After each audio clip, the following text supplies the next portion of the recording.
ရာသီမစခင်ဇာတိပြလာတဲ့အတောင်ကျိုးကြိုးကြောင်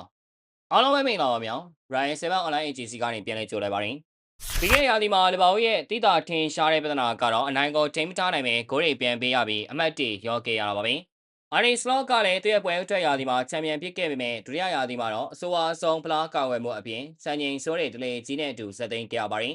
လေဘာဦးဟာအသင်းကိုပြန်လည်ကယ်တင်ဖို့အတွက်ဒီနေရာဒီမှာနေပြတဲ့အန်တိုနီအီယာအိုလာကိုခန့်ခဲ့ပါတယ်။အီယာအိုလာကပြီးခဲ့တဲ့ရာသီမှာပေါ်ပေါနဲ့အတူအောင်မြင်မှုအကြီးကြီးရရှိခဲ့သူပါ။အီယာအိုလာကလေဘာဦးကိုသူ့စိတ်ကြိုက်အသင်းအပြင်ပြောင်းလဲတည်ဆောက်ရင်းလေဘာဦးရဲ့အခြေခံဖြစ်တဲ့ယာကန်ကလော့လက်ချက်က heavy metal ကစားကွက်ကိုပြန်လည်အသက်သွင်းခဲ့ပါတယ်။အီယာအိုလာရဲ့ရာသီကျော်အဖွင့်ကလည်းလှခဲ့ပါတယ်။လေဘာဦးဟာအမေရိကကျော်အစမှာဆန်လန်ကို4-2နဲ့နိုင်ရရှိခဲ့လို့မန်ချက်နိုင်တန်ကတော့မနိုင်တဲ့ Ransom ကိုလည်း1-0နဲ့နိုင်ယူပြခဲ့ပါသေးတယ်။ဒါပေမဲ့ဒီတစ်ပတ်2ရဲ့နောက်ဆုံးပွဲစဉ်မှာတော့လေဘာဦးတို့စာတီးပြလာခဲ့ပါတယ်။လေဘာဦးဟာပရီးမီးယားလိဂ်ပြိုင်ပွဲ ယူနိုက်တက်ကို2ဂိုးပြတ်ဦးဆောင်ထားပြီးကမှဂိုးတွေပြန်ပေးလိုက်ရပြီး4-2နဲ့ရှုံးနိမ့်သွားခဲ့ပါတယ်။လေဘာဦးဟာဒီတစ်ပတ်လူစင်းမှာလန်ဆန်နာအီဆန်နဲ့ Florian Bass တို့လိုအဓိကကစားမတွေပြန်လည်ပါဝင်လာပြီးတအားတက်လာခဲ့ပါတယ်။အီယာအိုလာကသူ့ရဲ့ပထမပိုင်းပွဲထွက်လူစင်းမှာလူငယ်တွေနဲ့စီနီယာတွေရောရှက်ပွဲထုတ်ခဲ့ပါတယ်။ဂျိုဂျာတို့ကလည်းကောင်းကောင်းအမြင့်ပြန်ပြီးပထမပိုင်းပုံစံကောင်းကိုပြသနိုင်ခဲ့ပါတယ်။လေဘာဦးအတွက်ပြန်မဲ့ကိုအဖွင့်ကိုသွင်းဖို့9မိနစ်ပဲလိုအပ်ခဲ့ပါတယ်။ပွဲဆဆချင်းမှာပဲလုတ်ချိန်မှာက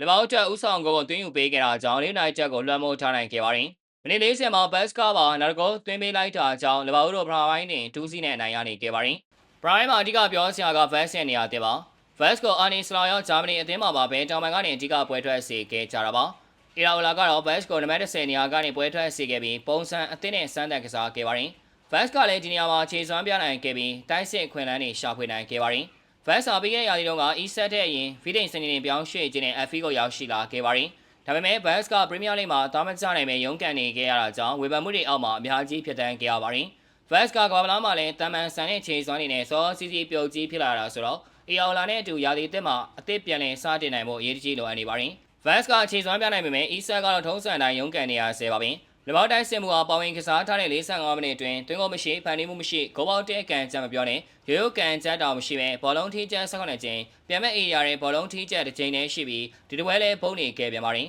။ဘာဖြစ်ဖြစ်ပရာဟိုင်းနေ2ဂိုးပြတ်ထားတယ်ဆိုတော့လေဘောက်ရဲ့အမေရိကတူဟာနိုင်ပွဲဆက်နဲ့ပြီးဆုံးတော့မယ်လို့ထင်ခဲ့ကြပါတယ်။ဒါပေမဲ့လည်းဒုတိယပိုင်းမှာလူစားလဲမှုတွေပြုလုပ်ပြီးတဲ့နောက်လေဘောက်ဟာပုံပြတ်ပန်းပြတ်ဖြစ်လာခဲ့ပါတယ်။လေဘောက်ကမိနစ်60နောက်ပိုင်းတော်လေးဆိုးရွားပြီးအထူးသဖြင့်နောက်တန်းကဟောင်းလောင်းပေါက်ကြီးဖြစ်သွားပါတယ်။ယူနိုက်တက်ကမိနစ်60ကနေ83မိနစ်လောက်အတွင်းမှာ Brandon Aronson, Dominic Calvert-Lewin, Shalom Stat တို့ရဲ့သွင်းကိုတွေဆက်တိုက်ရရှိသွားပြီးအရှုံးကနေအနိုင်ဖြစ်သွားခဲ့ပါတယ်။ Calvert-Lewin က85မိနစ်မှာအနိုင်သေးချာစီမဲ့ဂိုးကိုသွင်းယူသွားတာကြောင့်လီဗာပူးလည်းပြန်မလာနိုင်တော့ပဲတခါတည်း4-2နဲ့ရှုံးနိမ့်သွားခဲ့ပါတယ်။လီဗာပူးကဝေးကန်ချက်တွေကိုတားဆီးရမှာညံပြင်းနေတယ်လို့အနိုင်ကိုလည်းထိမထားနိုင်ပဲမိနစ်ကအမားတွေကိုထပ်လဲလဲကျူးလွန်နေပြန်ပါတယ်။အီယာလာအတွက်လုံးဆရာတွေရှိလာပြန်ပြီးဒီအားနဲ့ချက်တွေကိုအချိန်မီပြုပြင်ရမှာပါ။ရာသီမစခင်ဇာတိပြလာနေတဲ့အတောင်ကျိုးကြကြတို့ကိုအီယာအိုလာကယ်တင်နိုင်မလားဆိုတာဆက်လက်စောင့်ကြည့်ရပါမယ်။ကြည့်ရှုပေးကြတာကျေးဇူးတင်ပါတယ်။